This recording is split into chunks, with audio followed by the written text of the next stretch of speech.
going on, guys? My name is Austin. This is the Bodies in Business podcast, and it is day 8 of the 25 days of Fly Bodies. And today I'm going to give you one of the best pieces of advice that you can take into 2026 to stick to a workout plan. Okay. There's not any magic formula. It's no like perfect routine, anything like that. It is having a workout partner. Okay. And that workout partner could be someone across the country, across the world. It could be somebody in your house. It could be your significant other. It could be your wife, could be your husband, could be anybody you want it to be. But a workout partner is going to be one of the most beneficial things you can have in 2026. And I'll tell you why. My main 2 reasons why come from stories. One, I heard Tim Ferriss talk about 2 engineers in a podcast that he did. And he said these 2 engineers at the beginning of a year were like, hey, we want to get in shape. And honestly, we want to do it together. And they worked together. They made a bet with each other. And they said, we are going to show up at these 2 treadmills at our work every single day for however long, for the next 3 months. And if one of them doesn't show up, the other one has to pay the other one $1. So if one person didn't show up, the other person would owe them $1. These 2 engineers lost 40 pounds, 40 pounds over a certain amount of time because 1, they didn't want to let the other person down. 2, they didn't want to pay $1 to the other person. So people do it for the most random things, but that was super interesting to me because they were basically workout partners without even knowing it, but they were also pushing each other because they had a little bet on the line. Okay. Not saying you have to do the betting part, but that definitely incentivized the 2 people to make sure they were showing up for their workouts. So they lost 40 pounds. All right. The next one is actually, I experienced it this week where I was giving a workout at one of the schools that I was at. And one of the ladies that showed up I said, hey, there's not going to be a lot of too many people here today. It's the holidays. People are winding down. They got a lot going on. And she was like, oh, I know so-and-so is going to be here. And I was like, actually, she texted me and said that she wasn't going to be here. She goes, no. I just texted her and I said, you better come. You better come to the workout today. And then lo and behold, around the corner, this lady walks around. I was like, you said you weren't coming today. And she was like, well, the other lady texted me and said I had to be there. This is the peer pressure portion. You don't always want to be peer pressured into things. You don't, just because your friends are jumping off the bridge doesn't mean you do too. But in this circumstance, sometimes you need a little bit of a nudge from somebody that knows you or works with you or wants you to do the same thing they're doing, right? And I see this as, I go back to when Jordan, my younger brother, and I first started Fly Bodies. And by the way, we did the workout. It was awesome. They had a great time and they were super glad that they did the workout. After they were done, they were like, this was great. And the one lady that was not going to come, she enjoyed the workout. So that I want to button up that conversation is like a lot of times one person out of the workout partners may feel like, I really don't want to do the workout. But the other person will be like, you know what? I'm feeling good today. No, we need to do this thing. And so they'll encourage the other person to do the workout. Now, you can have a group of 3, 4, 5 people, and maybe that will be more motivation for you to do your workout and stick to it.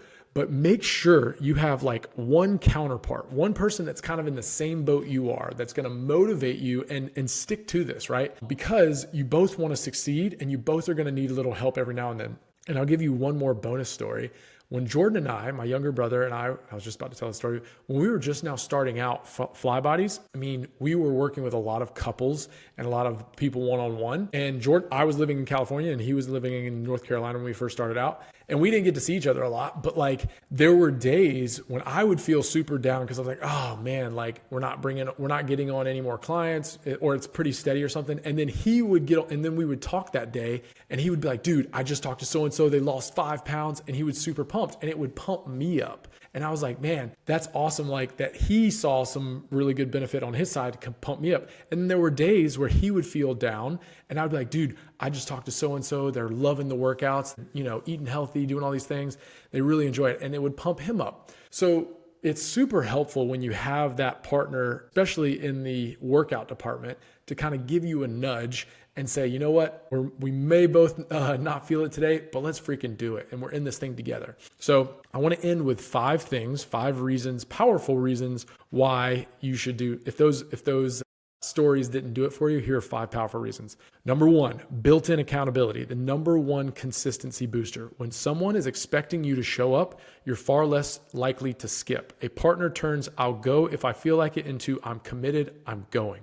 Okay. Why it works? We are wired to avoid letting people down. The social pressure becomes positive momentum. Number 2, workouts become more fun and humans repeat what feels good. Laughing, talking, pushing each other, inside jokes, these make workouts feel less like chores and more like social events. Long-term benefit, the emotional award of connection overrides the short-term discomfort of exercise.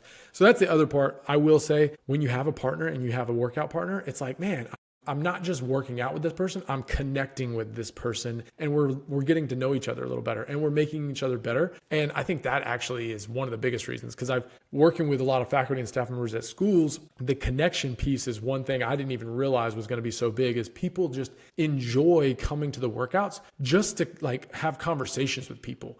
And I think that's super important to keep our sanity for sure. Number 3, increased effort and better results. People naturally push harder when someone else is beside them. And I saw this firsthand during the workout.